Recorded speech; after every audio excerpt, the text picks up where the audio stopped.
Okay, look at that. Oh, we even have a logo for overtime overseas.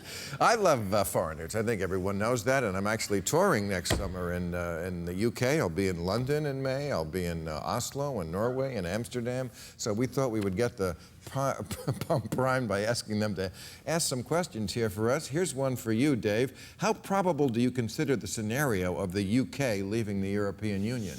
I think British people are too sensible, too small c conservative to do anything so stupid. So don't bet on leaving the EU. I mean, just being in America, you realise if you opt out of Europe, then you really are opting into a world where Britain is relevant for its funerals and its weddings, but not for anything else. And I think Europe is absolutely essential to Britain. I mean, Britain's role in the world depends on our place in the European But they Union. never joined the currency. We never joined the euro, but right, you never joined the. You're the one country. No, 12 countries haven't joined the euro. Really? Yeah. That are in the European Union. Exactly. Yeah. Who are the other ones? Croatia. Sweden. Really? Yeah. Sweden is not Poland is not in the. Oh, sorry, Sweden is, but Denmark isn't. Denmark isn't. Poland is not in the euro. There's a whole range of countries that aren't in the euro. Poland has said it wants to join the euro, but the European Union is about more than the currency. Thank goodness, because the currency's had its big troubles. The European Union should be a major partner for doing good things around the world. Okay. Why do Americans, someone from Norway asks, always talk about citizens' rights and not human rights? Well, we do talk about human rights all the time. Carter. We've been fighting about 70s. LGBT rights, repeal of Don't Ask, Don't Tell, working on equality issues, equal pay for equal work. These are basic human rights. These are civil liberties. And I think we've worked really hard on trying to make sure LGBT Americans have full equality. But do we really frame them that way? I feel like if something happens overseas, it's one category. If it happens to Americans, it's another category. The Ebola situation is certainly proof of that. Thousands of people dying in Africa, and then one person here dies, and it's a much bigger deal. I feel like Americans... I'm going to defend the America. Rights come from, rights emerge from political systems. And if you were to say, well, we will care equally about the rights of fellow citizens and the right of fellow Earthlings, what we'll discover is we will not raise the level of our care for Earthlings to the level of our care for citizens. We will diminish our level of care for our fellow citizens to as little as we care about people in the rest of the world. If your fellow nationals have a claim on you in all kinds of ways. They have claims on your resources, and one of the things that has been, I think, generally true of the era of globalization is that, in fact, citizens have had fewer claims on their own national governments, not that other people have had so many more. You know, there are international standards of human rights that I think we all need to adhere to and comply with. We all are citizens of whatever country we're a citizen of. So but America is fine. usually the outlier in a lot of the treaties that a lot of the rest of the world has signed on to. America is very often the only one who doesn't. Does not. And that's part of the work we have to do is because to bring we're exceptional. The United States into the world family in terms of human rights. The United States is exceptional in one way. There's a good reason for America to be cautious. According to the Constitution, once you sign a treaty, that becomes part of the domestic law of the United States. If the British government signs a treaty and it then breaks it, that is a diplomatic matter. In America, if you break a treaty, an individual can go to a court and enforce that treaty against the United States government. But I think what America does well is we project the importance of human rights. When we were talking about healthcare reform, we were talking about healthcare reform not as something you buy or pay for, but as a human right. When we talk about education, early childhood education, universal pre-K, any kind of goal for girls in Afghanistan to be educated, we're talking about education as a human right. So I think what America can often do is at least set a debate. So whether we're talking about gay rights and people around the world say there's no gay men in Iran, I mean, these statements are said when the United States is trying to make sure we have equality for all. And that is something that we can project. And Bill, I've been the UN rep for the Congress, for the House, for the last year at the United Nations, and I was so pleased when the President spoke before the UN and really said very clearly that we have a lot of work to do in our own country and brought the whole Ferguson issue and the plight of African American men. That did not go over well. Well, I know it didn't go over well, but it was a fact, and we are part of the global family, and we have to really address. He dissed America in front of Emily Watson. He didn't diss America. He didn't diss America. He said we have work to do, and we're working on it. That's not why Republicans reacted badly to that. So I remember watching that and thinking, I thought that was. He was doing great. I mean, yes. I mean, it's a global world. Everybody has the film, the cameras. They see what happens on the streets of America. Yes, acknowledge your flaws. And then he said, but we're not the same country as we were 100 years ago. I think he said 50 years ago or 10 years ago. And I thought, did you really have to take that graceless shot at your predecessor at the UN? Was that really necessary? Because that wasn't nice. And George W. Bush would never have done that. But we're not the same country. No. We're not the same country. In other words, the president was saying we're making progress. We have marriage equality now in many states. When the president those words, supported that. Those words are weighed. They are weighed and they are measured. And when you choose to say, we're not the same country as we were a generation ago, a century ago, that's one statement. When you set it up, we're not the same, it's not the same and presumably better country than we were when my predecessor was in office. But it was that is a Bush pointed remark. and his cowboy bullshit that made us so unpopular. Okay, so now you're agreeing with me that that's what he said. And that was right. If I was him, I would have said it even more explicitly. Okay. Hi, I'm not George Bush. So if you're wondering why Republicans thought the speech was graceless at that moment, that's why. But explain this to me, David, because coming from another political system, in our system, the Conservatives have made themselves electable by moving to the centre.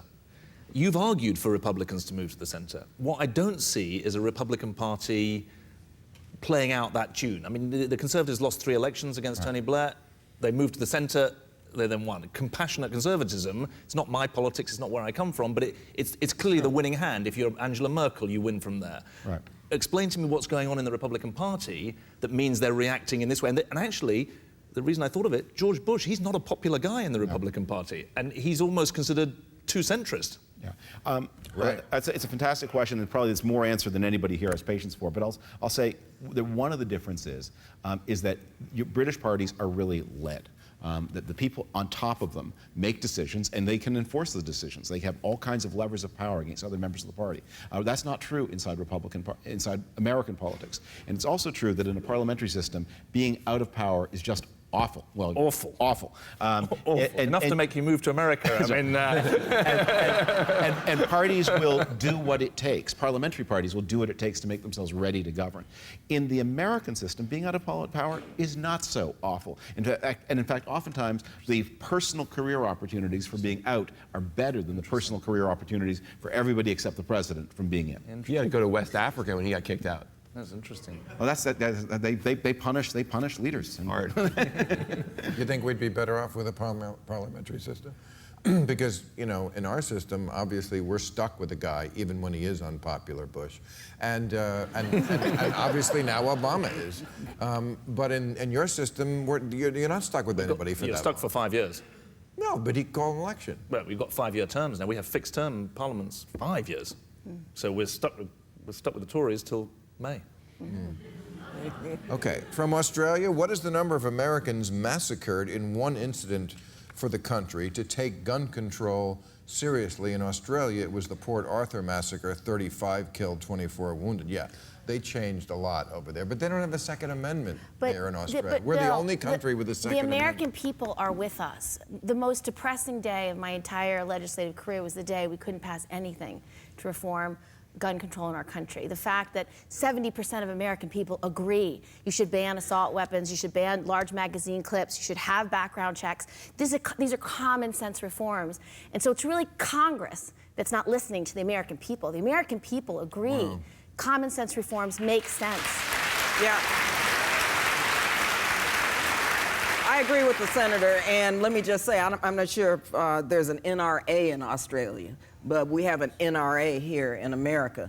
And oftentimes, the NRA influences decisions, common sense decisions as it relates to gun safety and gun measures. And the reason for that, let's be honest, is because Democrats completely laid down on this issue after 2000. That's why the NRA has gotten everything they've ever wanted, because we do not have a political party in this country that's against guns. We have one party that absolutely loves guns to death, and we have another party that just loves them slightly less, and that's the Democratic Party. But they both agree we absolutely need a lot of guns to murder animals in the woods. That's beyond beyond the doubt. No, I think, Bill, I think what has to happen, and we need a national call to action for people to be heard, because the views of the American people are clear, but their voices aren't being heard by Congress. There is no accountability whatsoever. Congress does nothing to do basic gun reforms, to invest in mental health, to make sure we don't have gun trafficking, things that are so simple, background checks, so criminals can't buy weapons, and they're not being heard. And so we have to elect out these people who don't want to do basic reform. And that's what this election should be about. And in defense, so you say NRA, 70% of NRA members agree with these reforms. So you've got leaders that are distorting the American people's will, and I hope they can be heard on this election. But Bill, you're right. The only people who seem really passionate, the only politicians who really work on this are politicians who have been shot. Like, no one else really takes this upon themselves But you know what? to make this a huge issue. But wait a second. I was just in Arizona, and Gabby Giffords and her husband came to the show. They've become friends. I like them a lot, and I wish her the best. But they say they are strong supporters of the Second Amendment. And I've talked with them, frankly. I said, you know, Is that a political estimation that they have to say that in order to get... No, I mean, I don't no. know, but if you get shot and you still can't get yourself to criticize the Second Amendment, It's not about the Second Amendment, Bill. I It's think about, it totally is totally about when the Gabby Second Amendment. When Gabby Giffords goes out and says, when Gabby Giffords says we need common sense gun reform in this law, you can have guns to go hunting, but criminals, the gravely mentally ill, should never be able to buy weapons. That's what a common sense background check bill is going to do. And Gabby is the most authentic voice on this in the nation, and what she's doing now, I think, is the most important thing she could do. She's talking to mothers, she's talking to women, and she's saying, these are your sons, these are your daughters, these are our children. How do you feel about it? And be heard through the ballot box. And people who want change on gun laws do tend to go to the wrong issues, and that question points why. Gun control becomes a big issue after one of these spectacular massacres, which happen at such terrible and increasingly short intervals. And that leads people to pay attention to the weapons that are used in these terrible massacres. But the gun tool in America is not done with these spectacular weapons. It's done with handguns, and it's suicide, it's accidents, and it's assault. So here's the question I've never understood. Instead of the assault weapon ban, I mean, this is a state issue, but in most states, if you have a felony conviction for stalking or domestic abuse, you can't have a gun. But if you're able to plea bargain it down to a misdemeanor, you can in most states. And the question I've had, why isn't that the lead issue? Just to say, you know what, a misdemeanor sexual assault or stalking incident, that should also cause you to lose your gun rights, because those are people who really are likely to use the gun. That's why a background check bill would have been so meaningful, because it basically said people who have these records should never be able to buy guns. And we can't even get that passed. But also in communities such as mine, Bill, you have weapons of war on the streets in urban America, okay? And that's you have AK-47s, you have military arms in places such as Oakland, such as Chicago, in urban areas. And so when we talk about gun safety, we're talking about also keeping guns, the guns that are being sold into these communities out of their hands and out of these communities, because young people are getting slaughtered each and every day in urban communities around the country. Those are weapons of war that are being sold to these young kids. What will really bring change, actually, I think, is not legal change. Is people just need individually to understand having a gun in your house makes you less safe. And there's a lot, I've written a lot about this, there's a lot of science on this, and we're not talking about the spectacular, horrific massacre. We're just talking about the fact that that gun is very unlikely to be used to stop an intruder. It is unfortunately highly likely to be used by your depressed teenager to kill himself, and it is boys. It is highly likely to be a target of a burglary and stolen and then put into criminal hands. You're not, and even if your house is broken into, get a dog, because just as most people think they most people think they drive better than they are. Most people, not you, think they're funnier than they are, as you will well know. And we all think we're better with a gun than we really are. And if the burglar breaks in, you are going to shoot every vase in the house, I think, before you get the burglar. But I think what they're thinking around the world is the same thing I'm thinking right now watching this discussion, which is all this is just nibbling around the issue, which is that we are the only country with a Second Amendment. That is what makes us unique. And as long as we have that, as long as you pass these little nibbling laws that you want to pass or advise people to get a dog instead of a shotgun, we're still going to be the gun country. And the gun violence here is still going to be unique in the world. Thank you, everybody. Good night.